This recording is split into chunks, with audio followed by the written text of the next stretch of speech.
إن الحمد لله نحمده ونستعينه ونستغفره ونعوذ بالله من شرور أنفسنا ومن سيئات أعمالنا من يهده الله فلا مضل له ومن يضلل فلا هادي له وأشهد أن لا إله إلا الله وحده لا شريك له وأشهد أن محمدا عبده ورسوله أما بعد فإن خير الحديث كتاب الله وخير الهدي هدي محمد صلى الله عليه وآله وسلم وشر الأمور محدثاتها وكل محدثة بدعة وكل بدعة ضلالة وكل ضلالة في النار. أعوذ بالله السميع العليم من الشيطان الرجيم من همزه ونفخه ونفثه. بسم الله الرحمن الرحيم. رب اشرح لي صدري ويسر لي أمري واحلل عقدة من لساني يفقهوا قولي. بسم الله الرحمن الرحيم. إن الله وملائكته يصلون على النبي يا أيها الذين آمنوا صلوا عليه وسلموا تسليما. اللهم صل على محمد وعلى آل محمد كما صليت على إبراهيم وعلى آل إبراهيم إنك حميد مجيد. اللهم بارك على محمد وعلى آل محمد كما باركت على إبراهيم وعلى آل إبراهيم إنك حميد مجيد. اللهم ربنا آتنا في الدنيا حسنة وفي الآخرة حسنة وقنا عذاب النار. ربنا آتنا من لدنك رحمة وهيئ لنا من أمرنا رشدا. لا إله إلا أنت سبحانك إني كنت من الظالمين. حسبنا الله ونعم الوكيل. يا حي يا قيوم برحمتك أستغيث ولا حول ولا قوة إلا بالله العلي العظيم. آمین. آج انشاءاللہ تعالی سورہ بنی اسرائیل کی آیت نمبر 56 سے سٹارٹ لیں گے. آیت نمبر 56 اور 57 اسپیسیفکلی عقیدہ توحید کے اعتبار سے، اس میں بھی ایاک نعبد و ایاک نستعین اور وسیلہ اور توسل کے حوالے سے بھی بڑی امپورٹنٹ ہے. اس آیت مبارکہ کو میں نے جو ریسرچ پیپر ہے دعا صرف اللہ ہی سے، اس میں بھی ڈسکس کیا ہے. ان لوگوں کے رد پہ جو لوگ یہ کہتے ہیں کہ توحید سے متعلق آیات بتوں کے بارے میں ہے. یہ آیت مبارکہ بتوں سے متعلق نہیں ہے بلکہ جنات سے متعلق ہے. اعوذ باللہ السمیع العلیم من الشیطان الرجیم. بسم اللہ الرحمن الرحیم. قل ادعوا الذین زعمتم من دونہ. اے نبی ان سے فرماؤ کہ پکار کر دیکھو ان ہستیوں کو جن کے بارے میں تمہارا گمان ہے، تمہیں زوم ہے ان کے بارے میں اللہ کے سوا. فلا یملکون کشف الضر عنکم ولا تحویلا. نہ تو وہ اس بات کا اختیار رکھتے ہیں کہ تم سے تکلیف کو دور کر سکیں اور نہ اس تکلیف کو پھیر دینے کا اختیار رکھتے ہیں. وہ کہتے ہیں نا جو لوگ 11ویں دیتے ہیں نا تو وہ تکلیف پھر کے خواب میں چلی جاتی ہے. وہ کوکب نورانی صاحب بھی بتا رہے تھے شیخ عبد القادر جیلانی کہ ایک مرید کے بارے میں کہ 70 دفعہ ایک رات میں اس کو نائٹ فال ہوا تو شیخ صاحب نے فرمایا یہ تیری قسمت میں 70 دفعہ بدکاری لکھی ہوئی تھی جو میری دعا کی برکت سے خواب میں کنورٹ ہو گئی. اب یہ پتہ نہیں کتنی لمبی رات ہے اور یہ 70 دفعہ حیران کن بات ہے. ساری کہانیاں بنائی ہوئی ہیں. وہ کہتے ہیں جو لوگ 11ویں دیتے ہیں ان کی تکلیف کو یا خواب کی طرف پھیر دیا جاتا ہے یا دشمنوں پہ ڈال دیا جاتا ہے. تو اللہ تعالیٰ فرما رہا ہے کہ وہ ہستیاں جن کے بارے میں تمہارا گمان ہے نا اللہ کے سوا تم زوم رکھتے ہو، وہ نہ تو تمہاری تکلیف دور کر سکتی ہیں نہ ہی اس تکلیف کو تم سے پھیر سکتی ہیں. اب یہاں تک اگر اس آیت کو پڑھا جائے تو مطلب دونوں طرف جا سکتا ہے کہ اس سے مراد وہ بت بھی ہیں جن کی لوگ عبادت کرتے تھے، اگرچہ بتوں کے پیچھے بھی عقیدہ بزرگوں والا ہی ہے۔ وہ سورہ نوح کی جو آیت مبارکہ میں 5 بتوں کا ذکر آیا، اس کانٹیکسٹ میں صحیح بخاری کے اندر موجود ہے۔ عبداللہ ابن عباس کہتے ہیں کہ یہ قوم نوح میں 5 نیک لوگ تھے جن کے نام کے اوپر لوگوں نے پہلے یادگاریں بنائی، پھر اس جگہ پہ پتھر رکھ دیے، پھر ان کے بت تراشے، الٹیمیٹلی ڈائریکٹ ان کی عبادت بھی شروع کر دی۔ بت کا کانسیپٹ بیسیکلی پیچھے بزرگوں کے ساتھ یا انبیاء کے ساتھ ہی جوڑتا ہے، اس میں ان اولیاء اللہ کا یا انبیاء کرام کا قصور نہیں ہے، ان کے ماننے والوں کا ہے۔ تو یہ آیت مبارکہ بتوں سے متعلق بھی ہو سکتی ہے اور انبیاء سے متعلق بھی ہو سکتی ہے ڈائریکٹلی، انڈائریکٹلی تو ہے، ظاہر ہے بت ہمیشہ اللہ کے نیک بندوں کے ہی بنائے جاتے ہیں، لیکن اگلی آیت اس کو کلیئر کر رہی ہے۔ اولئک الذین یدعون یبتغون الی ربہم الوسیلہ، وہ مقبول بندے، یہ اعلیٰ حضرت اب ترجمہ کر رہے ہیں اس کا، یہ میرا ترجمہ نہیں ہے، جنہیں یہ پوج رہے ہیں یا پکار رہے ہیں، وہ پکارنا ترجمہ کرنے میں ان کو ذرا تھوڑا تردد ہوتا ہے تو وہ پوجنا کر دیتے ہیں۔ یبتغون الی ربہم الوسیلہ، وہ تو خود اپنے رب کی طرف وسیلہ تلاش کرتے ہیں۔ اب یہ پتہ چل گیا کہ جن ہستیوں کو تم اللہ کے سوا پوج رہے ہو وہ تو خود اللہ کی طرف متوجہ ہوتے ہیں اپنی مشکل کشائی کے لیے، اپنی حاجت روائی کے لیے۔ کس طریقے سے؟ الی ربہم الوسیلہ، وہ اپنے رب کے حضور وسیلہ تلاش کرتے ہیں۔ کون؟ اللہ کے نیک بندے۔ بھائی انہوں نے تو اللہ کے نیک بندوں کو وسیلہ بنانا تھا، اور اللہ تعالیٰ فرما رہا ہے جن ہستیوں کو تم اللہ کے سوا پوج رہے ہو وہ بھی اپنے رب کے حضور وسیلہ تلاش کرتے ہیں۔ وہ کون سا وسیلہ تلاش کر رہے ہیں؟ وہ والا وسیلہ تلاش کر رہے ہیں جو واقعتاً وسیلہ قرآن میں رپورٹ ہوا ہے۔ سورۃ المائدہ کی آیت نمبر 35 بڑی مشہور آیت ہے جو اکثر وسیلے کے حق میں پیش کی جاتی ہے، بیسیکلی اسی کی بریکٹ اس میں آگے کھل رہی ہے۔ یا ایھا الذین آمنوا، اے وہ لوگوں جو ایمان لائے ہو، اتقوا اللہ، تقوی اختیار کرو اللہ کا، وابتغوا الیہ الوسیلہ، اور اس کی طرف وسیلہ تلاش کرو، وجاہدوا فی سبیلہ، اور جہاد کرو اللہ کی راہ میں، یعنی کوشش کرو، لعلکم تفلحون، تاکہ تم فلاح پا جاؤ۔ یہاں پر بھی پتہ چل گیا کہ وسیلے سے مراد اللہ کی راہ میں کوشش کرنا ہے، لیکن سورہ بنی اسرائیل میں یہ آیات کھل گئی ہیں کہ جن ہستیوں کو تم اللہ کے سوا پکار رہے ہو نا، اور یہ عقیدہ رکھتے ہو کہ یہ تمہارے مشکل کشا ہوں گے، وہ تو خود وسیلہ تلاش کرتے ہیں اپنے رب کے حضور۔ ایہم اقرب، کون ان میں سے اپنے رب کا قرب اختیار کر لے، یعنی نیک اعمال کے ذریعے وہ اپنے رب کا قرب اختیار کرتے ہیں، اور تم ان ہستیوں کو ہی مشکل کشائی کے لیے پکار رہے ہو۔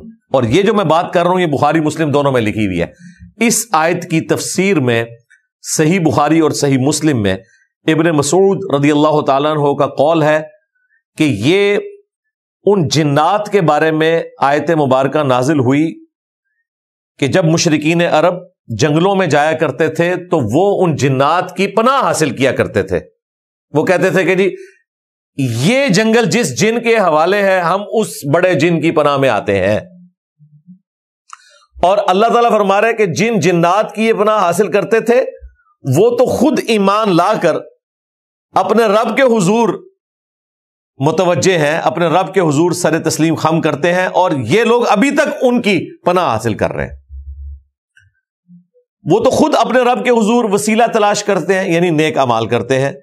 ایہم اقرب، کہ کون اپنے رب کا قریبی ہو جائے، وَيَرْجُونَ رَحْمَتَهُ، اور وہ اپنے رب کی رحمت کے امیدوار ہیں، وَيَخَافُونَ عَذَابَهُ، اور اپنے رب کے عذاب سے ڈرتے ہیں۔ یعنی وہ بندے تو ہر وقت یہ چاہتے ہیں کہ ہم اپنے رب کی رحمت حاصل کر لیں، اس کے عذاب سے بچ جائیں، وہ خود کانپ رہے ہیں اللہ کے خوف سے، اور یہ لوگ ان ہستیوں کو اللہ کے مقابلے پر مشکل کشا مانے ہوئے ہیں۔ ان عذاب ربک کان محذورا، بے شک تیرے رب کا عذاب اس قابل ہے کہ اس سے ڈرا جائے. یعنی یہ کوئی کیجول لینے والی چیز نہیں ہے، بلکہ اس سے ڈرنا چاہیے. اب یہ بالکل واضح آیت ہے کہ یہ اللہ کے نیک بندوں کے بارے میں، ان جنات کے بارے میں آیت مبارکہ نازل ہوئی جن کو لوگ مشکل کشا سمجھتے تھے، حالانکہ وہ خود اپنے رب کے حضور وسیلہ تلاش کرتے تھے کہ کون اپنے رب کے حضور قریب ہو جائے. اب وسیلہ تلاش کرنے کے کون کون سے طریقے ہیں؟ ایک تو سب سے مشہور طریقہ جو سورہ المائدہ میں بھی آیا کہ وَجَاهِدُوا فِي سَبِيلِهِ، اللہ کی راہ میں کوشش کرو. ہر وہ کوشش جو آپ کو اپنے رب کے قریب کرتے ہیں، فرائض کے اوپر پابندی، حرام سے بچنے کے لیے ایفرٹ پٹ کرنا، یہ وسیلہ ہے. ہر نیک عمل وسیلہ ہے. وَاسْتَعِينُوا بِالصَّبْرِ وَالصَّلَاةِ، نماز اور صبر کے ذریعے اللہ کی مدد چاہو. یہ ہے وسیلہ نمبر 1، نیک اعمال کے ذریعے اللہ کا قرب تلاش کرنا. اور اس کی جڑ وہ آیت ہے یا ایھا الذین آمنوا استعینوا بالصبر والصلاۃ ان اللہ مع الصابرین. اے اہل ایمان، اللہ کی مدد طلب کرو صبر اور نماز کے ذریعے سے، بے شک اللہ تعالیٰ صبر کرنے والوں کے ساتھ ہے. بعض اتنے بیوقوف ہیں وہ کہتے ہیں اس سے غیر اللہ کی مدد ثابت ہوتی ہے. بھائی کوئی نہیں کہتا المدد یا نماز، المدد یا صبر. اور دیکھیں ساتھ ہی اسی آیت میں آیا ان اللہ مع الصابرین، بے شک اللہ صبر کرنے والوں کے ساتھ ہے. مراد یہ کہ اللہ کی مدد طلب کرو نیک اعمال کے ذریعے، اور وہ کون سے ہیں؟ نماز اور صبر. پورا دین ہی اس کے اندر آ گیا. صبر کے اندر ہر چیز آ گئی. رزق حلال کمانا بھی صبر ہے، کیونکہ حرام کمانا آسان ہے، حلال کمانا مشکل ہے، اس کے لیے آپ کو صبر سے گزرنا پڑتا ہے. گناہ کے کاموں میں اللہ نے لذت رکھی ہے، گناہ سے بچنے کے لیے آپ کو صبر کرنا پڑتا ہے. نیکی کا کام کرنے میں اللہ نے مشقت رکھی ہے، اس تکلیف سے گزرنے کے لیے آپ کو صبر کرنا پڑتا ہے. خواہ وہ روزہ ہو، خواہ وہ نماز ہو، خواہ وہ غسل ہو، خواہ وہ وضو ہو، کوئی بھی چیز ہو، تو پورے کا پورا دین صبر کے گرد ہی گھومتا ہے. اپنے جسم کے ہر عضو کو گناہ سے بچانا، یہ صبر کرنا ہے. صبر کہتے ہیں اپنے آپ کو روکنے، کسی چیز سے رک جانا. تو ظاہر ہے وہ صبر تو آپ کو کرنا پڑے گا. تو اللہ تعالی صبر کرنے والوں کے ساتھ ہے. یہ ایک وسیلہ ہو گیا پہلے نمبر کے اوپر. اسی کانٹیکسٹ میں وہ حدیث بھی ہے بخاری مسلم میں کہ اگلے زمانے میں 3 لوگ ایک غار میں پھنس گئے. ایک پتھر آ کے غار کے دہانے پر پھنس گیا، جس کی وجہ سے وہ غار کے اندر رہ گئے. بارش کی وجہ سے انہوں نے پناہ لی تھی. اب وہ اتنا وزنی تھا کہ وہ اس کو ہلا نہیں سکتے تھے. تو تینوں نے اللہ کے حضور اپنے نیک اعمال کا وسیلہ پیش کیا. پہلے ایک شخص نے پیش کیا، تھوڑا سا پتھر سرک گیا، غیبی مدد آئی. پھر دوسرے نے، پھر تیسرے نے، اور اتنا راستہ بن گیا کہ وہ نکل گئے وہاں سے. تو نیک اعمال کا وسیلہ اللہ کے حضور پیش کرنا، یہ وسیلہ نمبر 1 ہے. وسیلہ نمبر 2، اللہ تعالیٰ کے اسماء کا وسیلہ. وَلِلَّهِ الْأَسْمَاءُ الْحُسْنَى فَادْعُوهُ بِهَا، اللہ ہی کے لیے ہیں تمام اچھے نام، اس کے ناموں کے ذریعے اسے پکارو. تو جامعہ ترمذی میں حدیث ہے کہ اللہ کی حمد اور درود شریف کے ذریعے جو اللہ کی طرف متوجہ ہوتا ہے، اللہ تعالیٰ اسے محروم نہیں لوٹاتا. تو یہ جتنے بھی تعریفی کلمات ہیں اللہ کی شان میں، وہ تمام کے تمام اسماء اعظم، یہ بھی وسیلہ ہے. یا حی یا قیوم برحمتک استغیث حسبنا اللہ ونعم الوکیل. سورۃ الحشر کی آخری 3 آیات جن میں بھی اللہ تعالیٰ کی تعریف آئی ہے، یہ تمام کے تمام اللہ کے ناموں کے ذریعے جو آپ متوجہ ہوتے ہیں. اعوذ بکلمات اللہ التامات من شر ما خلق. تو یہ تمام کے تمام صحیح وسیلے ہیں اللہ کے ناموں کے ذریعے اس کی طرف متوجہ ہونا. یہ وسیلہ نمبر 2. وسیلہ نمبر 3، کسی نیک آدمی سے دعا کروانا جو دنیا میں موجود ہے. بخاری مسلم میں حدیث ہے، بارش کے لیے صحابہ کرام نبی علیہ السلام سے دعا کروایا کرتے تھے. پھر صحیح بخاری میں مشہور حدیث 1010 سیدنا عمر کے دور میں جب قحط پڑتا تو عباس ابن عبد المطلب کے وسیلے سے وہ دعا کروایا کرتے تھے. اللہم انا کننا نتوسل الیک بنبینا، اے اللہ پہلے پہل ہم بے شک تیرے نبی کے وسیلے سے تیری طرف متوجہ ہوتے تھے اور تو ہمیں سیراب کر دیا کرتا تھا، اب ہم تیرے نبی کے چچا کو لے کے آئے ہیں، ان کی دعا کی برکت سے بارش نازل فرما. تو وہ نبی الاسلام کے چچا سے دعا کروایا کرتے تھے. یہ وسیلہ شخصی ہے، یہ تیسرا وسیلہ ہے. چوتھا وسیلہ نبی صلی اللہ علیہ وآلہ وسلم کے جو تبرکات ہیں، جو صحیح تبرکات ہیں، ان کے ذریعے اللہ کی طرف متوجہ ہونا. جس طرح صحیح مسلم کے اندر حدیث موجود ہے، نبی صلی اللہ علیہ وآلہ وسلم کا کالا جبہ تھا کہ سروانی طیالسی، اس کا دھون سیدہ اسماء بنت ابی بکر لوگوں کو شفا کے لیے دیتی تھی اور لوگوں کو شفا ہو جاتی تھی. اور صحیح بخاری میں آیا، ہماری ماں سیدہ ام سلمہ سلام اللہ علیہا، ان کے پاس ایک چاندی کی ڈبیا میں نبی الاسلام کے چند بال تھے، جو وہ اپنے محلے میں سے اگر کوئی بیمار ہو جاتا یا کسی کو نظر لگ جاتی، وہ پانی کا برتن بھیجتا، وہ اس میں گھول دیتی، انہیں شفا ہو جاتی. تو یہ نبی الاسلام کے مبارک جو تبرکات ہیں، ان سے اللہ کا قرب تلاش کرنا، اللہ کی رحمت تلاش کرنا، یہ وہ چوتھا وسیلہ ہے. پانچواں وسیلہ، جنت میں ایک مقام ہے جس کا نام مقام وسیلہ ہے، سب سے اعلیٰ مقام جنت کا. بخاری مسلم میں حدیث ہے، وہ اس کائنات میں ایک ہی شخص کو ملے گا اور میں اللہ سے امید کرتا ہوں کہ وہ شخص میں ہوں گا. جو شخص اذان کا جواب دے اور اس کے بعد مجھ پر درود شریف پڑھے اور پھر مقام وسیلہ کی دعا مانگے میرے حق میں، تو میری شفاعت اس کے حق میں قیامت کے دن انشاءاللہ تعالی حلال ہو جائے گی. تو یہ نبی الاسلام نے ایک وظیفہ سکھایا شفاعت رسول صلی اللہ علیہ وآلہ وسلم حاصل کرنے کا. یہ 5 وسیلے ہیں جی. آیت وسیلہ جب آئی تھی سورہ المائدہ کی 35 نمبر، اس کانٹیکسٹ میں میں نے کافی تفصیل سے گفتگو کی تھی. ایک تفصیلی ویڈیو ہے وسیلے کے نام پر دھوکہ. بعض لوگ وسیلے کو بنیاد بنا کر استانت والا عقیدہ رکھنا شروع کر دیتے ہیں. وہ بھی ایک بہت بڑا ظلم ہے کہ وسیلے کو بنیاد بنا کے آپ استانت ثابت کرنا شروع کرتے ہیں. استانت بالکل ڈیفرنٹ چیز ہے، وسیلہ اور توسل اختیار کرنا بالکل ڈیفرنٹ چیز ہے. تو یہ 2 بالکل الگ چیزیں ہیں. اس لیے میں نے کئی مواقع کے اوپر اس کے اوپر تفصیلاً گفتگو کی ہے. آج محل نہیں کہ میں اس تفصیل میں جاؤں.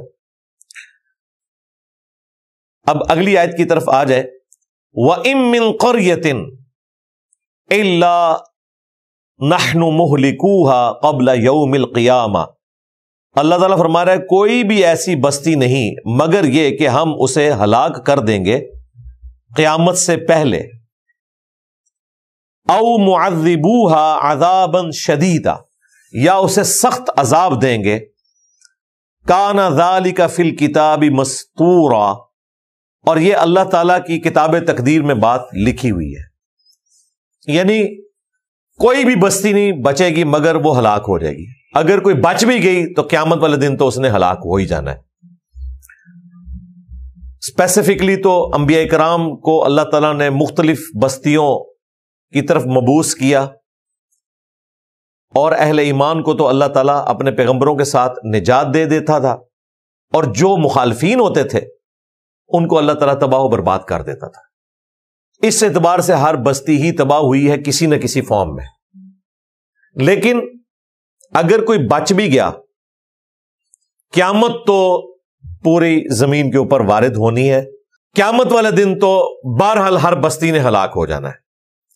تو اللہ تعالیٰ ہمارا قیامت سے پہلے پہلے ہم یا عذاب دیں گے یا اسے تباہ و برباد کر دیں گے. یہ اللہ تعالیٰ کی تقدیر میں فیصلہ ہے. اب ایک اور یونیورسل ٹروتھ آ رہا ہے کہ اللہ تعالیٰ منہ مانگے معجزات کیوں نہیں دکھاتا. وَمَا مَنَعْنَا أَن نُرْسِلَ بِالْآيَاتِ إِلَّا، اور ہمیں منع نہیں کیا معجزات بھیجنے سے مگر اس بات نے ان کذب بها الاولون، کہ پہلے لوگوں کو بھی جو منہ مانگے معجزات دیے گئے تو انہوں نے بھی تو انکار کیا تھا.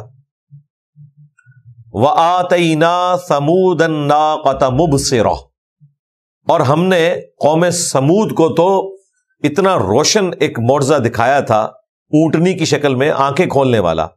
فَظَلَمُوا بِهَا، تو انہوں نے اس پر ظلم کیا، اور اس کا اینڈ رزلٹ کیا نکلا؟ اس قوم پر عذاب آ گیا. یہ آیت بتا رہی ہے کہ اللہ تعالیٰ منہ مانگے معجزات اس لیے نہیں دیتا کہ جب منہ مانگا معجزہ دیا جائے اس کے انکار کے بعد پھر توبہ کا دروازہ بند ہو جاتا ہے. اسی سورہ بنی اسرائیل میں آگے چل کے آئے گا کہ 9 معجزات تھے جو مشرکین عرب مانگتے تھے کہ آپ یہ کر کے دکھائیں.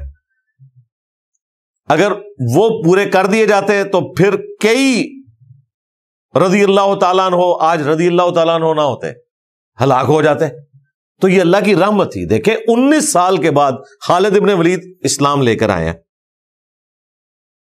اتنا لمبا زمانہ پایا، اس دوران قتل بھی ہو سکتے تھے، نیچرل ڈیتھ بھی جا سکتے تھے. یہ اللہ تعالیٰ کی مہربانی ہے. تو اللہ تعالیٰ اگر منہ مانگا معجزہ دے دے اس کے بعد پھر عذاب آ جاتا ہے جو لوگ بات نہیں مانتے.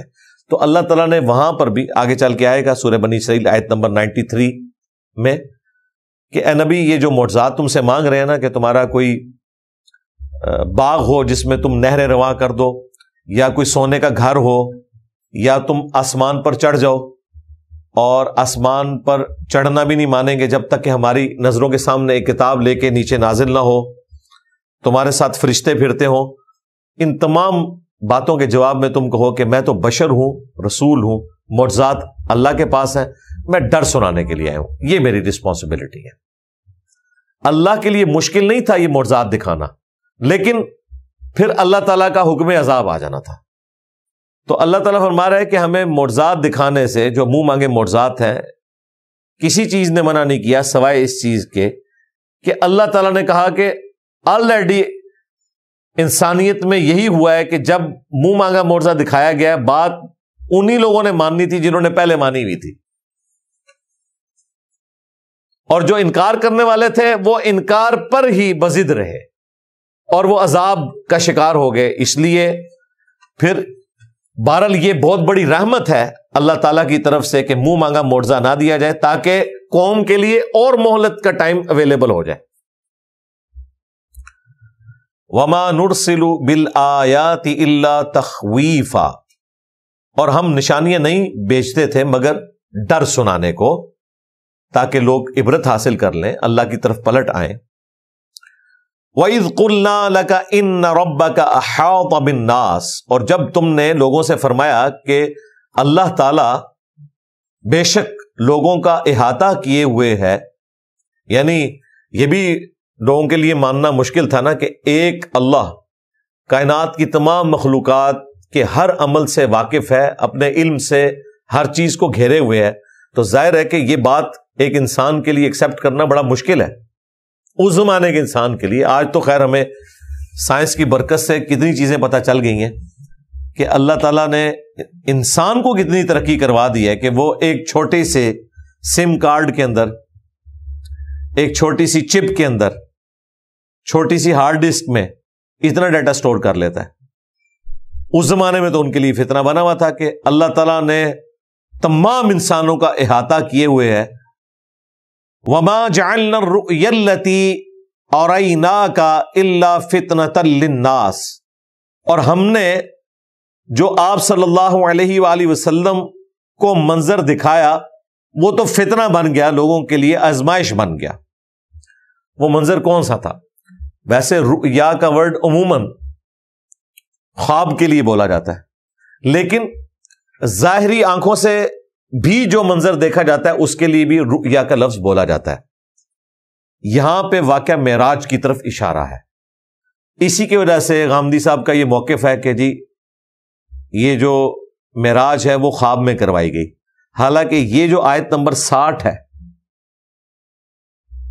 سورہ بنی اسرائیل کی، اس کے کانٹیکسٹ میں صحیح بخاری میں عبداللہ ابن عباس کا قول موجود ہے کہ یہاں پر جو رؤیا نبی علیہ السلام کو دکھائی گئی وہ سر کی آنکھوں سے دکھائی گئی تھی، یعنی یہ دل کی آنکھوں سے نہیں، سر کی آنکھوں سے. لہذا حدیث نے ویریفائی کر دیا، قرآن سے تو کلیئر نہیں ہے کہ یہ خواب کا منظر ہے یا بیداری کا، دونوں طرف بات جا سکتی ہے۔ ویسے تو دقت نظر سے دیکھیں تو اس سورت کا آغاز جو ہوا ہے وہ جن الفاظ کے ساتھ ہے کہ پاک ہے وہ ذات جو اپنے بندے کو لے گیا راتوں رات بیت اللہ سے مسجد اقصیٰ کی طرف، یعنی اللہ تعالیٰ نے اپنی قدرت کا ایک نمونہ دکھایا لوگوں کو، اور بندے کو لے گیا۔ ظاہر خواب میں اگر سیر کروائی جائے تو پھر یہ نہیں کہا جاتا کہ بندے کو لے گیا، پھر تو یہ ہونا تھا کہ بندے کو دکھایا۔ تو ان دونوں آیات کو جوڑیں تو ابن عباس کا قول بالکل فٹ ان بیٹھتا ہے مسلمانوں کے اجماعی عقیدے کے اعتبار سے کہ نبی علیہ السلام کو واقعہ معراج بیداری میں کروایا گیا۔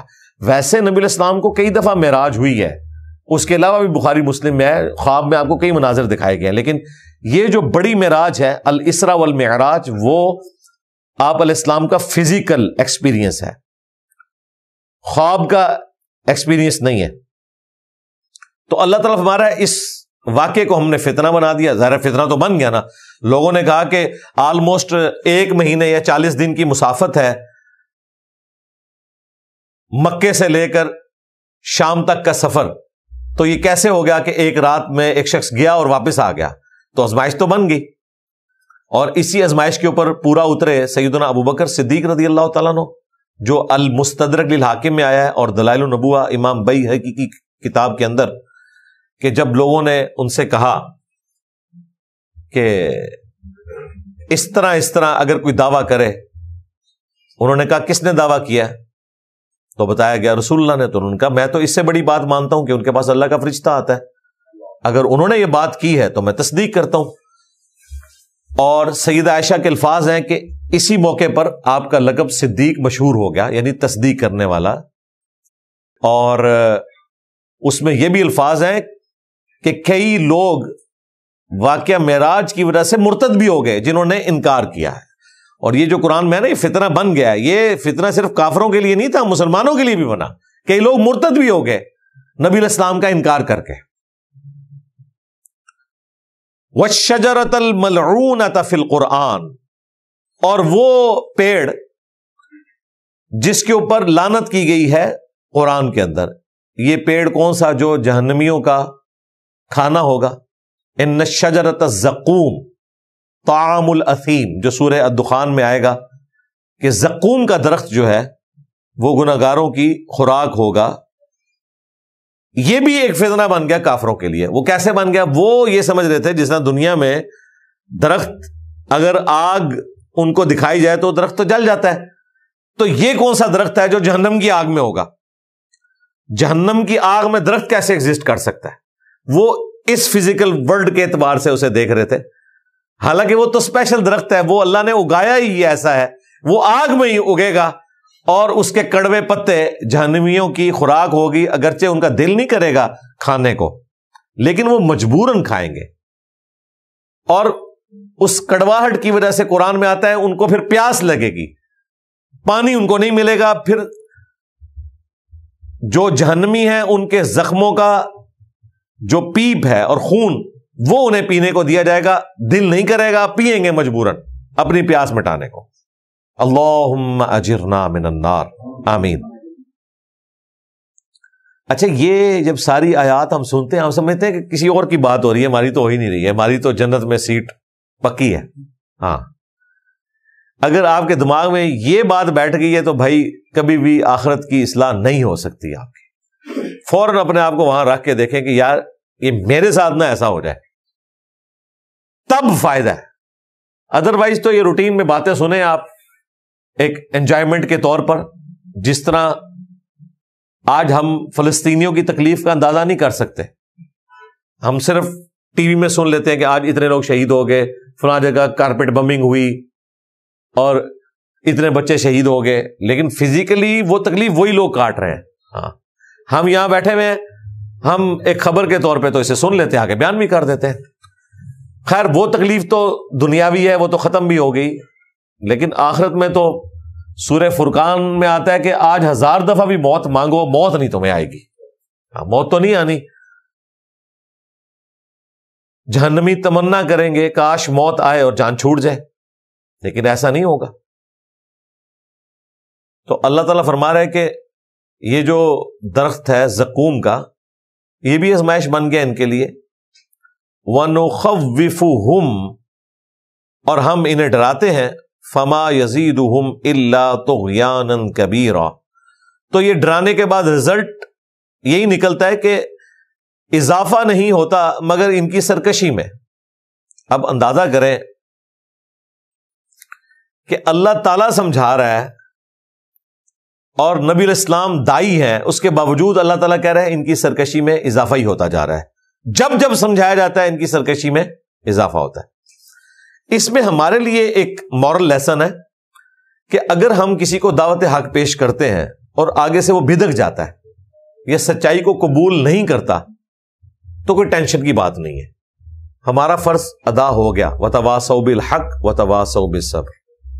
اللہ تعالیٰ بھی دیکھیں اس چیز کو بیان کر رہے ہیں کہ ہم نے جب جب قرآن میں کسی کو سمجھانے کے لیے کوئی بات کی ہے تب تب ان کی سرکشی میں اضافہ ہی ہوا ہے۔ کتنی حیران کن بات ہے، ہونا تو چاہیے تھا یہاں آیت ویسے یہ ہونی چاہیے تھی اگر عام بندے سے پوچھا جائے کہ اللہ نے جب جب سمجھایا بندوں کو صحیح سمجھ آ گئی، لیکن نہیں آ رہی کیونکہ وہ سمجھنا نہیں چاہتے، گمراہی کے اوپر تلے میں۔ اب میرے بھائیوں قصہ آدم اور ابلیس کا کچھ حصہ یہاں پر بھی ڈسکس ہو رہا ہے، قرآن میں 7 دفعہ آیا، ان میں سے ایک سورہ بنی اسرائیل بھی ہے۔ تفصیل کے ساتھ تو سورۃ الاعراف میں آیا اور سورۃ الحجر میں، باقی صورتوں میں تھوڑا بہت بیان آیا، سورۃ البقرہ میں، سورہ صاد کے اندر، سورہ طٰہٰ کے اندر، اور یہ سورہ بنی اسرائیل۔ وَإِذْ قُلْنَا لِلْمَلَائِكَةِ اسْجُدُوا لِآدَمَ، اور یاد کرو جب ہم نے فرشتوں کو حکم دیا کہ سجدہ کرو آدم کو، فَسَجَدُوا إِلَّا إِبْلِيسَ، تو سب کے سب سجدے میں گر پڑے سوائے ابلیس کے۔ اب یہ بریکٹ یہاں پر نہیں کھلتی کہ ابلیس نے سجدہ کیوں نہیں کیا فرشتہ ہوتے ہوئے، وہ بریکٹ کھلتی ہے سورہ الکہف کی آیت نمبر 50 میں، کان من الجن ففسق عن امر ربی، وہ جنوں میں سے تھا اس لیے اس نے اپنے رب کی نافرمانی کی، لہذا جب فرشتوں کو حکم ہوا تو فرشتوں کے ساتھ ہونے کی وجہ سے وہ بھی اس حکم میں داخل تھا، تغلیب کے قاعدے کے تحت اس نے سجدہ نہیں کیا۔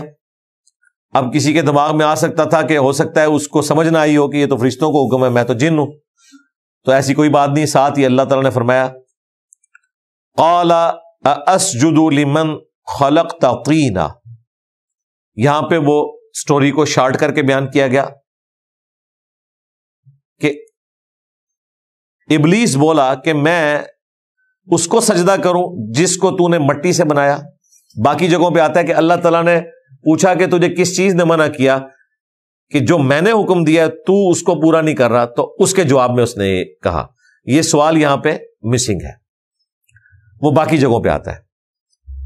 تو اس سے یہ بھی پتہ چلا احادیث میں بھی اگر مختلف طرق آئیں، کچھ الفاظ ایک راوی نے بیان کیے کچھ دوسرے نے، تو اس کا مذاق اڑانا نہیں بنتا، ورنہ قرآن حکیم میں قصہ آدم اور ابلیس 7 دفعہ آیا ہے، 7 کی 7 دفعہ الفاظ میں بھی فرق ہے اور بیان کرنے میں بھی فرق ہے، لیکن ساری جگہوں کو ہم ایک جگہ جمع کرتے ہیں، ایک رزلٹ کے اوپر پہنچتے ہیں۔ اس نے کہا کہ میں اسے سجدہ کروں جس کو تو نے مٹی سے بنایا۔ قال ارأیتک ھذا الذی کرمت علی، پھر شیطان مزید بولا کہ دیکھ اس کو تو نے مجھ پر برتری دی ہے، معزز بنایا ہے، یعنی جو مٹی سے پیدا ہوا ہے، اور ظاہر ہے اس میں اس کا گمان یہ تھا کہ مٹی حقیر چیز ہے، پست ہے، آگ اوپر کو اٹھتی ہے، مٹی نیچے کو بیٹھتی ہے، حالانکہ یہ ایک اسپیکٹ ہے سوچنے کا۔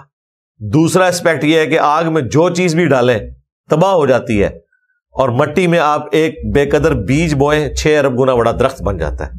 اللہ نے مٹی کو یہ کوالٹی بھی تو دی ہوئی ہے۔ لئن اخرتنی الی یوم القیامہ، اگر تو نے مجھے قیامت تک مہلت دی، لَأَحْتَنِكَنَّ ذُرِّيَّتَهُ إِلَّا قَلِيلًا، تو میں اولاد آدم کو پیس کر رکھ دوں گا سوائے چند لوگوں کے، ان کا کچوبر نکال کے رکھ دوں گا. اب دیکھیں ذرا الفاظ دیکھیں، چھوڑوں گا نہیں. توبہ توبہ توبہ. قال اذهب، اللہ تعالیٰ نے فرمایا دور ہو جا. اب یہاں پر وہ مسنگ لنک ہے جو باقی جگہوں پہ آیا کہ اللہ تعالیٰ نے فرمایا کہ میں نے تجھے قیامت کے دن تک مہلت دے دی، ٹھیک ہے، وہ مسنگ ہے. فمن تبعک منہم، تو یاد رکھنا جو کوئی بھی تیری پھر اتباع کرے گا، فإن جہنم جزاؤکم جزاء موفورا، تو ایسوں کا بدلہ پھر دوزخ کی آگ ہوگی جو کہ بھرپور بدلہ ہے. بڑی حیران کن بات ہے، دنیا میں اگر کوئی شخص کسی بڑے شخص کو دھمکی لگائے کہ میں تیرے بندوں کو پیس کے رکھ دوں گا، اس کے جواب میں جس کو دھمکی لگائی جا رہی ہو وہ زیادہ طاقتور ہو تو وہ آگے سے کہتا ہے میں دیکھتا ہوں میرے بندوں کو کون ہاتھ لگاتا ہے. یہی ہوتا ہے نا. لیکن اللہ نے ایسا نہیں کیا. اس سے آپ کو اللہ تعالیٰ کی بے پرواہی کا اندازہ ہوا. اللہ کو کوئی پرواہ نہیں ہے کہ پیدا اس نے کیے ہیں اور وہ چل رہے شیطان کے راستے پہ. اللہ تعالیٰ کہتا ہے ٹھیک ہے دفع ہو جاؤ، میں نے کوئی گارنٹی نہیں لی تمہاری. میرا کام تھا تمہاری انسٹنکٹ میں حق رکھ دینا، انبیاء اور کتابوں کے ذریعے سچ بتا دینا. اب بھی تم نے اگر جہنم کا فیصلہ اپنے لیے کرنا ہے تو ٹھیک ہے جاؤ. وَلَقَدْ ذَرَأْنَا لِجَهَنَّمَ كَثِيرًا مِنَ الْجِنِّ وَالْإِنسِ، اور بے شک لوگوں کی اکثریت جنوں اور انسانوں میں سے پیدا ہی اس لیے ہوئے ہیں کہ وہ جہنم میں جائیں، وَلِعَوْذُ بِاللَّهِ تعالی. اور وہ اللہ تعالیٰ نے جان بوجھ کے نہیں کیا. اللہ تعالیٰ نے فرمایا کہ ہم نے انہیں عقل دی تھی، یہ سوچتے نہیں، انہیں آنکھیں دی تھی یہ دیکھتے نہیں، انہیں کان دیے تھے یہ سنتے نہیں، یعنی عبرت حاصل نہیں کرتے. اولئک کالانعام بل ہم اضل، یہ چوپایوں کی مانند ہے بلکہ اس سے بھی کہیں گزرے ہیں. وہ ایک الگ چیز. اللہ تعالیٰ کسی پہ ظلم کرنے والا نہیں ہے. اللہ تعالیٰ نے حق واضح کر دیا. اب یہاں پہ بھی دیکھیں اللہ تعالیٰ فرما رہا ہے کہ جو کوئی بھی تیری پیروی کرے گا نا اس کا پھر بدلہ یہی ہے کہ وہ پھر جہنم میں جائے گا اور بھرپور سزا ہے اس کے لیے. اب اس کے ساتھ اللہ تعالیٰ نے پھر کھلی چھٹی دے دی ہے شیطان کو. یہ بڑے حیران کن الفاظ ہے. وَاسْتَفْزِزْ مَنِ اسْتَطَعْتَ مِنْهُمْ بِصَوْتِكَ، اللہ تعالیٰ فرماتا ہے کہ جو تجھ سے ہو سکتا ہے نا پوری طاقت لگا، آواز کے ذریعے انہیں ورغلا. وَأَجْلِبْ عَلَيْهِمْ بِخَيْلِكَ وَرَجِلِكَ، اور ان پر لا چڑھا اپنے سوار بھی اور پیادے بھی. یعنی ایک محاورتاً بات ہو رہی ہے نا، جیسا جنگ ہوتی ہے نا اس میں کچھ سوار ہوتے ہیں کچھ پیادے ہوتے ہیں. اللہ تعالیٰ کہہ رہا ہے سارے اپنے شتونگڑے، تیرے سارے چیلے چانٹے، تیری اولاد. ظاہر ہے وہ تو صحیح مسلم میں حدیث ہے کہ ہر انسان کے ساتھ ایک فرشتہ اور ایک شیطان جن اٹیچ ہے. ہر انسان کے ساتھ فرشتہ اسے اچھائی کی طرف بلاتا ہے اور شیطان برائی کی طرف. یہ اللہ نے بیلنس کیا ہوا ہے. صحابہ نے پوچھا یا رسول اللہ آپ کے ساتھ بھی؟ فرمایا میرے ساتھ بھی تھا لیکن اللہ نے مجھے اس پہ قدرت دی، مطیع کر دیا. اللہ تعالیٰ نے اس کو میرے ساتھ جو شیطان اٹیچ تھا وہ مجھے نیکی کی طرف بلاتا ہے. بس یہ گارنٹی پیغمبروں کے سوا کسی اور کے لیے نہیں ہے. یہ بہت بڑی بات ہے. تو ان پر لا چڑھا اپنے پیادے بھی اور سوار بھی. وَشَارِكْهُمْ فِي الْأَمْوَالِ وَالْأَوْلَادِ، اور شریک ہو جا، ان کا ساتھی بن جا ان کے مالوں میں بھی اور اولاد میں بھی. وَعِدْهُمْ، اور انہیں خوب وعدے دے. وعدے کیا دے رہا ہے؟ جو کچھ بھی ہے تیرے محبوب کی امت سے انشاءاللہ بخشش وہی جانی ہے. جھوٹے وعدے دے ان کو. طول عمل، لمبی امیدیں، وہ ابھی تو بہت زندگی پڑی ہے، انشاءاللہ ایک نہ ایک دن میں نے نیکی کے راستے پہ آنا ہے. ایک تو ہر مسلمان کے دماغ میں یہ بھی ہے میں نے زندگی میں مسجد ضرور بنانی ہے. یہ ہر بندے کے دماغ ہے، نمازی نہیں مسجد بنانی ہے. وہ مسجدہ پہلے ہی بہت ہیں، نمازی بناؤ. وَمَا يَعِدُهُمُ الشَّيْطَانُ إِلَّا غُرُورًا، اور شیطان تو ان سے وعدہ نہیں کرتا مگر فریب والا. دھوکے والا، غرر والا. یعنی اللہ تعالیٰ ہمارے شیطان جو اس قسم کی تمہیں امیدیں بھی دلاتا ہے نا، یہ سب دھوکے کے اوپر مبنی ہے. ان کا اینڈ رزلٹ یہ ہے کہ تمہیں تباہ و برباد کرے گا. ہونا کچھ بھی نہیں ہے. ایفرٹ پٹ کرو گے تو اللہ کی جنت کماؤ گے، ادروائز تباہ و برباد ہو جاؤ گے. ان عبادی لیس لک علیہم سلطان، بے شک میرے بندوں پر تیرا کوئی زور نہیں ہوگا. وکفا بربک وکیلا، اور تیرا رب کافی ہے کام بنانے کو. اللہ تعالیٰ سے بہتر کون وکیل ہے؟ حسبنا اللہ ونعم الوکیل. اب یہ بڑی امپورٹنٹ بات ہے. یہاں پہ اللہ تعالیٰ نے فرمایا کہ میرے بندوں پر تیرا زور کوئی نہیں ہوگا. اب یہاں بندوں سے مراد انبیاء کرام کا ذکر نہیں ہے، صرف یہ جنرل ذکر ہے. باقی جگہوں پہ آیا نا کہ جو میرے مخلص بندے ہیں، سورۃ الحجر میں، سورۃ الاعراف میں، کہ جو میرے چنے میں بندے ہیں ان پہ تیرا زور نہیں چلے گا. اور وہ ہیں انبیاء. باقیوں کو تو اللہ نے نہیں چنا، انبیاء کو چنا ہے. باقی تو ایفرٹ پٹ کریں گے. لیکن یہاں یہ بات نہیں آئی کہ میرے چنے ہوئے بندوں کے اوپر تیرا زور نہیں ہوگا. یہاں آیا کہ میرے جو بندے ہیں ان پہ تیرا زور کوئی نہیں ہوگا. مراد کیا؟ جو سورہ ابراہیم کی آیت نمبر 22 میں بڑی تفصیل سے بولا تھا، شیطان سے آخری ملاقات.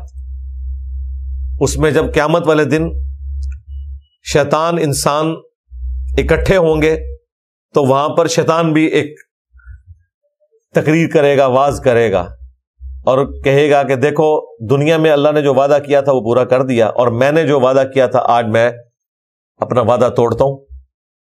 نہ تم میرے کچھ کام آ سکتے ہو، نہ میں تمہارے کچھ کام آ سکتا ہوں. اور دیکھو دنیا میں نے صرف برائی کی طرف تمہیں بلایا تھا، میرا تمہارے پہ کوئی زور نہیں تھا، لہذا آج اپنی جان کو ملامت کرو، مجھے ملامت نہ کرو. یعنی شیطان جو قیامت کے دن کہے گا، اللہ تعالیٰ نے دنیا میں بتا دیا کہ میرا تم پہ کوئی زور نہیں تھا، صرف میں دعوت دیتا تھا. یہاں پہ بھی آ رہا ہے کہ میرے بندوں پر تیرا زور کوئی نہیں. یعنی زور سے مراد یہ ہے کہ اگر کوئی شخص مسجد میں جانا چاہتا ہے تو شیطان زبردستی اسے بازو سے پکڑ کے باہر نہیں نکال سکتا، اور نہ فرشتہ بازو سے پکڑ کے اسے مسجد میں لے کے جا سکتا ہے. یہ اللہ تبارک و تعالیٰ نے انسان کو اختیار دیا ہے. انا ہدیناہ السبیل اما شاکرا و اما کفورا. ہم نے ہدایت کا راستہ واضح کر دیا ہے، چاہو تو شکر گزاری کی روش اختیار کرو، خواہ نہ شکری کی. تو سورہ ابراہیم کی آیت نمبر 22 اس پہ تفصیلی میں نے گفتگو کی تھی، وہ الگ سے کلپ بھی اپلوڈ ہے، شیطان سے آخری ملاقات. یہاں پہ بھی اس بات کا ذکر ہے. لیکن یہ جو آیا کہ میرے بندوں پہ زور نہیں ہوگا، اس زور سے مراد فزیکل زور نہیں ہوگا. تھوڑا بہت زور ہے، اور وہ زور نہیں ہے، وہ ہماری آزمائش کے لیے اسے اختیار دیا گیا ہے کہ ہمیں برائی کی طرف بلائے. اور وہ اللہ نے بیلنس کر دیا ہے، اچھائی کی طرف بلانے والا فرشتہ بھی اٹیچ. بلکہ دنیا میں زیادہ تر اچھائی کی طرف ہی لوگ بلا رہے ہوتے ہیں. ہمارا اپنا ضمیر بھی، ہماری انسٹنکٹ میں ہے، جھوٹ بولتے ہوئے ہمیں فیل ہوتا ہے، اندر سے آواز آتی ہے کہ غلط کر رہے ہو. کسی کو دھوکہ دیتے ہوئے، کسی کا مال ہڑپ کرتے ہوئے، کسی کے حقوق سلب کرتے ہوئے اندر سے آواز آتی ہے کہ غلط ہو رہا ہے. کوئی شخص یہ نہیں کہہ سکتا کہ مجھے کبھی محسوس نہیں ہوا. لہذا پازیٹیو سگنل زیادہ آتے ہیں، نیگیٹو تو بہت کم ہے. لیکن انسان نیگیٹو سگنلز کے پیچھے چلتا ہے. یہاں پہ جو کیٹاگوریکل ڈینائل ہے نا کہ میرے بندوں پر زور نہیں ہوگا، اس زور سے مراد فزیکل زور ہے کہ شیطان زبردستی بازو سے پکڑ کے برائی کے راستے پہ کسی کو نہیں چلا سکتا، اور نہ نیکی کے راستے پہ چلنے سے کسی کو زبردستی روک سکتا ہے. رہا وہ زور کہ وہ برائی کی طرف بلاتا ہے، وہ سورہ ابراہیم کی آیت نمبر 22 میں آیا کہ میں نے تو صرف تجھے دعوت دی تھی، تو نے میری دعوت قبول کر لی. دعوت تو وقت کا پیغمبر بھی دے رہا تھا، یا وقت کے پیغمبر کے ماننے والے آن دا بہاف آف پروفٹ بھی دعوت دے رہے تھے، تو نے قبول نہیں کی. اس اعتبار سے اسے وہ اللہ تعالیٰ نے ایک اختیار دیا کہ وہ صرف دعوت دے سکتا ہے. اور اس کے پیچھے حکمت کیا تھی وہ اللہ تعالیٰ نے بیان فرمائی ہے. یہاں پہ میں وہ کراس ریفرنس کے طور پہ آپ کو بڑی حیران کن بات بتا دوں، اور میں جب بھی یہ آیت پڑھتا ہوں یقین کریں پریشان ہو جاتا ہوں کہ ایک ہم اسلام کے دعوے دار ہیں، اللہ کے ماننے والے ہیں، پیغمبروں کے ماننے والے ہیں، اللہ سے وعدہ کرتے ہیں اور وعدہ خلافی کرتے ہیں، اور ایک شیطان ہے جس نے اللہ تعالیٰ سے نیگیٹو وعدہ کیا تھا اور اس نے اپنا وعدہ پورا کر دیا، اور اس بات کا ذکر اللہ تعالیٰ نے کس درد کے ساتھ کیا ہے، یہ کانپ جاتا ہوں میں جب بھی یہ آیات پڑھتا ہوں۔ سورہ سبا سورت نمبر 34 آیت نمبر 20 اور 21، وَلَقَدْ صَدَّقَ عَلَيْهِمْ إِبْلِيسُ ظَنَّهُ، اور بے شک ابلیس نے انہیں اپنا گمان سچ کر دکھایا۔ کیا گمان تھا؟ میں ان کو پیس کے رکھ دوں گا، یہ سارے کے سارے میرے پیچھے لگ پڑیں گے سوائے چند ایک لوگوں کے۔ یہاں پہ اللہ تعالیٰ نے کہا بے شک شیطان نے جو وعدہ کیا تھا نا، شیطان نے اپنا وعدہ پورا کر دیا، بندے نہیں اپنا وعدہ پورا کر سکے، شیطان نے اپنا وعدہ پورا کر دیا۔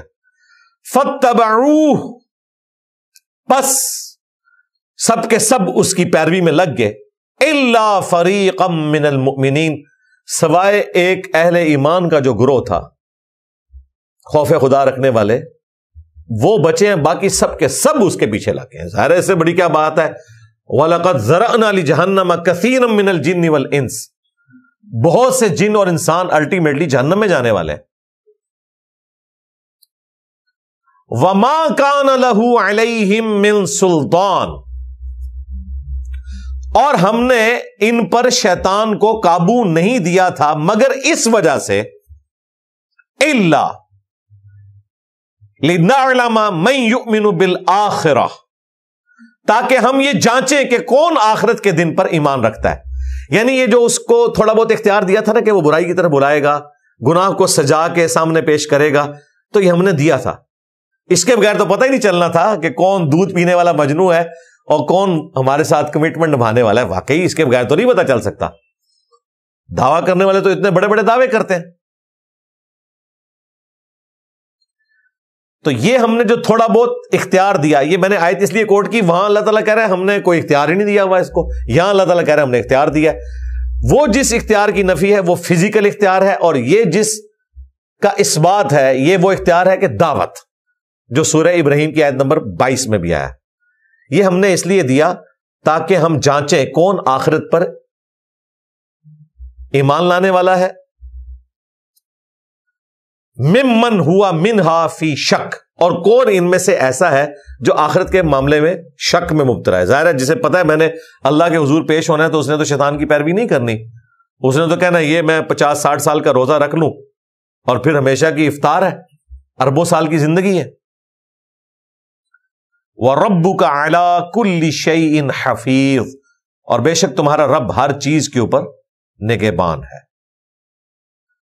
یہ دو آیتیں مبارکہ اس پورے مقدمے کو کلیئر کر دیتی ہیں کہ انسان اپنا وعدہ پورا نہیں کر سکا، شیطان نے اپنا وعدہ پورا کر دیا ہے، اور اس نے کچومر نکال کے رکھ دیا ہے اولاد آدم کا، سوائے چند اہل ایمان کے۔ اور وہ بھی اللہ تعالیٰ نے اس شیطان کو اختیار نہیں دیا تھا کہ وہ فزیکلی کچھ کر سکے سوائے دعوت دینے کے۔ تو یہ بڑا حیران کن معاملہ ہے۔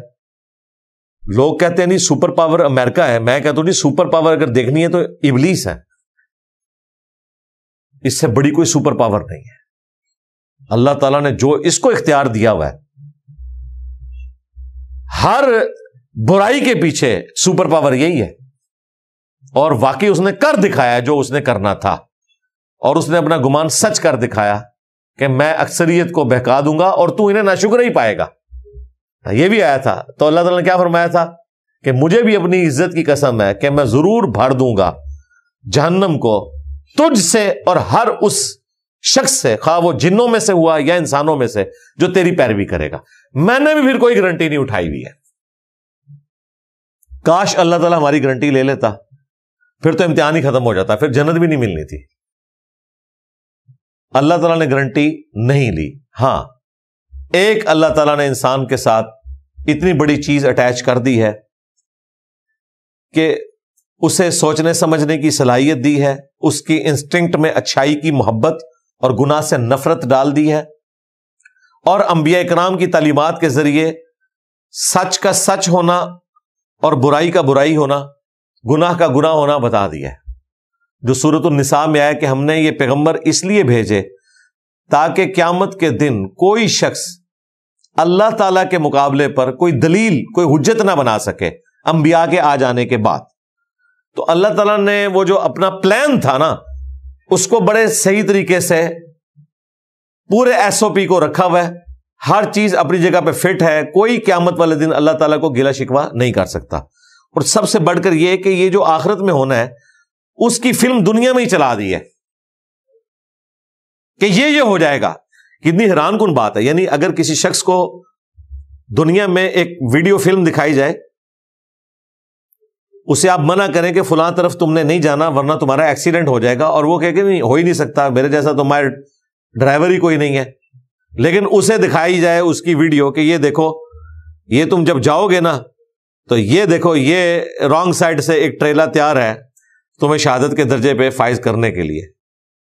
یہ اگر مستقبل پہلے دکھا دیا جائے، آنے والا وقت سی سی ٹی وی میں، اور وہ کچومر اور قیمہ نکلتا ہوا بندہ اپنا، کسی کا نہیں، اپنا نکلتا ہوا دیکھے، میں کہتا ہوں جو پوری زندگی اس طرف نہیں جائے گا بلکہ ادھر سے نکلے گا ہی نہیں وہ۔ اور اللہ تعالیٰ نے آخرت کی پوری فلم چلا دی ہے، یہ ہوگا، شیطان یہ بات کرے گا، پھر تمہارے ساتھ یہ ہو جائے گا، پھر تم یہ بھی گلہ شکوہ کرو گے کاش اللہ تعالیٰ دنیا میں دوبارہ بھیج دے، میں پھر اچھے اعمال کروں گا، میں اس قسم کی زندگی نہیں گزاروں گا، ٹھیک ہے، اور پتہ نہیں اے اللہ ہمارے بزرگوں کو دگنا عذاب دے، ان کی وجہ سے ہم گمراہ ہوئے، ٹھیک ہے، اللہ تعالیٰ کہے گا تمہارے لیے بھی دگنا ہے، ان کے لیے بھی دگنا ہے، کیونکہ تم نے بھی اپنے آنے والوں کو گمراہ کیا۔ یعنی کوئی بہانہ چلنا نہیں ہے، ہر طرح سے ہاتھ پاؤں انسان مارے گا، یہ کہہ کے کہ مجھے دنیا میں دوبارہ واپس بھیج دے، یہ بھی کہہ کے کہ یا اللہ میرے بزرگوں کو دگنا عذاب دے دے، اور یہ بھی کہہ کے اے اللہ میری بیوی، میرے بچے، میرے ماں باپ اور میرے پاس جو کچھ ہے یہ مجھ سے لے لے، مجھے چھوڑ دے۔ اور یہ بھی کہہ کے کہ اللہ تعالیٰ فرماتا ہے کہ اگر انسان کے پاس یہ پوری زمین سونے کی ہو اور اس کے مثل اور ہو جائے تو وہ فدیے میں دینے کو تیار ہو جائے گا اپنی جان چھڑانے کے لیے۔ لیکن یہ ساری باتیں اللہ تعالیٰ نے سمجھانے کے لیے بیان کی ہیں، اور اینڈ پہ کہا کہ ہونا کچھ نہیں ہے۔ مجھے بتائیں اور کس طریقے سے آپ کو سمجھایا جائے؟ کوئی لگی لپٹی بات نہیں ہے۔ وہ ہمارے استاد ڈاکٹر سرار صاحب اس کے لیے ایک ورڈ بولتے تھے کہ بالکل اریاں فلسفہ ہے، بالکل ننگا فلسفہ ہے، یعنی کوئی پردہ نہیں ہے، بالکل جو چیز ہونے والی تھی نا وہ بتا دی گئی ہے تاکہ کوئی شخص قیامت والے دن کوئی گلہ شکوہ نہ کر سکے۔ لہٰذا یہ اللہ تعالیٰ کی بہت بڑی مہربانی ہے۔ واللہ انبیاء کرام علیہ السلام نہ بھی ہوتے، یہ کتابیں نہ بھی ہوتی، تب بھی ہم اللہ کے حضور اکاؤنٹیبل تھے، لیکن اب تو نور علی نور ہے، کوئی شخص یہ کہہ ہی نہیں سکتا کہ مجھے تو پتہ ہی نہیں چلا۔ اور یہ بھی دیکھیں اللہ تعالیٰ نے اپنے ذمہ کرم کے اوپر لیا ہوا ہے کہ موت سے پہلے پہلے ہر بندے کو اللہ تعالیٰ حق بات دکھاتا ضرور ہے۔ کوئی شخص یہ کہہ نہیں سکتا کہ میری زندگی میں ایسا کوئی لمحہ نہیں آیا کہ مجھے اس طرف توجہ نہ آئی ہو کہ میں نے مر کے اللہ کے حضور پیش ہونا ہے۔ یہ جتنے لوگ آج کل نیو مسلمز ہیں، میجورٹی ان کی وہ ہے جو کہتے ہیں ہم پرپز آف لائف کو تلاش کر رہے تھے کہ زندگی میں آنے کا مقصد کیا ہے۔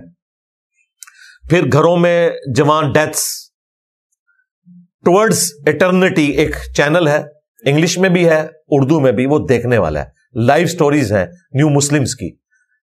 ترکیے والوں نے ایک یہ فورم بنایا ہے، پوری دنیا سے جو مسلمان ہوئے ہیں ایتھیزم کو چھوڑ کر، کرسچینٹی کو، جوڈائزم کو چھوڑ کر، ان کے انٹرویوز ہیں۔ تو وہ دیکھیں میجورٹی آپ کو یہی بتاتے ہیں کہ ان کے ساتھ کوئی حادثہ پیش آیا، کسی کا جوان بھائی فوت ہو گیا، کسی کی ماں مر گئی، کسی کا باپ مر گیا۔ اچھا، پھر انہوں نے جو دنیا میں عیاشیاں ہیں، کلب میں چلے گئے، کتنے دن جائیں گے، کتنے دن آپ عیاشی کر لیں گے؟ الٹیمیٹلی ہر چیز سے انسان اکتا جاتا ہے۔ یہ اللہ تعالیٰ نے انسان کی نیچر رکھی ہوئی ہے، انہوں نے تو سب کچھ کر کے دیکھ لیا نا، ٹھیک ہے۔ ہم کہتے ہیں جی جو اللہ تعالیٰ نے حلال کی چیزیں رکھی ہوئی ہیں نا، اور ان میں لذت رکھی ہوئی ہے، وہ کھانے کی شکل میں ہو، وہ کسی اور فارم میں ہو، اس سے بھی انسان اکتا جاتا ہے۔ جنت میں یہ اکتاہٹ نہیں ہوگی، وہ اللہ تعالیٰ نے اس کو ختم کر دیا ہے۔ جنت میں انسان کسی چیز سے نہیں اکتائے گا، لیکن دنیا میں اللہ نے یہ جان بوجھ کے رکھا ہے تاکہ انسان کو بتایا جائے کہ بس اتنی لائف ہوتی ہے چیزوں کی، اور وہ تو اس کا ایکسٹریم دیکھ چکے ہیں۔ اس کے بعد وہ کہتے ہیں یار زندگی کیا ہے، یہی ہے کھانا پینا مر جانا۔ تو پھر پرپز آف لائف کو جب تلاش کرتے ہیں، خدا کے تعارف تک پہنچتے ہیں، آہستہ آہستہ اللہ تعالیٰ انہیں اسلام کی طرف گائیڈ کر دیتا ہے۔ اور پھر دیکھیں ان کو داڑھی کے لیے ترغیب نہیں دلانی پڑتی، ان کی عورتوں کو حجاب کے فضائل نہیں سنانے پڑتے، جو مسلمان ہوتا ہے سیدھا 24 کیرٹ سونا بن کے سامنے آ جاتا ہے۔ کتنی حیران کن بات ہے، ادھر مسلمان کو بوڑھے ہوتے تک اس کو زور لگانا پڑتا ہے تو وہ نماز شروع کرتا ہے صحیح طریقے سے، داڑھی کی طرف آتا ہے، حرام خوریاں چھوڑتا ہے۔ ادھر پہلے دن ہی وہ ڈیسائیڈ کر لیتے ہیں کہ بھائی اب خدا کو مانا ہے، اب خدا کی مرضی چلے گی، ہماری مرضی نہیں چلے گی۔ اور اسی کا نام ہے مسلم ہونا، to submit your will to Allah, اپنی رضا اپنے رب کے حوالے کرنا، اس کو کہا گیا مسلم، سر تسلیم خم کرنا۔ اور وہ واقعی مسلم ہو رہے ہیں۔ مسلم کا جو معنی ہے نا، اس کی پریکٹیکل مثال وہ لوگ ہیں، یہاں تو صرف گفتار کے غازی ہیں۔ اللہم من احییتہ منا فاحیہ علی الاسلام ومن توفیتہ منا فتوفہ علی الایمان۔ اللہ تعالیٰ سے دعا ہے جو حق بات میں نے کہی اللہ تعالیٰ ہمارے دلوں میں راسخ فرمائے، اگر جذبات میں میرے منہ سے کوئی غلط بات نکل گئی تو اللہ تعالیٰ ہمارے دلوں سے اسے دھو ڈالے، ہمیں معاف بھی فرما دے، ہمیں کتاب و سنت کی تعلیمات پر عمل کر کے دوسرے بھائیوں تک پہنچانے کی توفیق عطا فرمائے۔ سبحانک اللہم وبحمدک، اشہد ان لا الہ الا انت، استغفرک واتوب الیک، وما علینا الا البلاغ المبین۔ جزاکم اللہ خیرا۔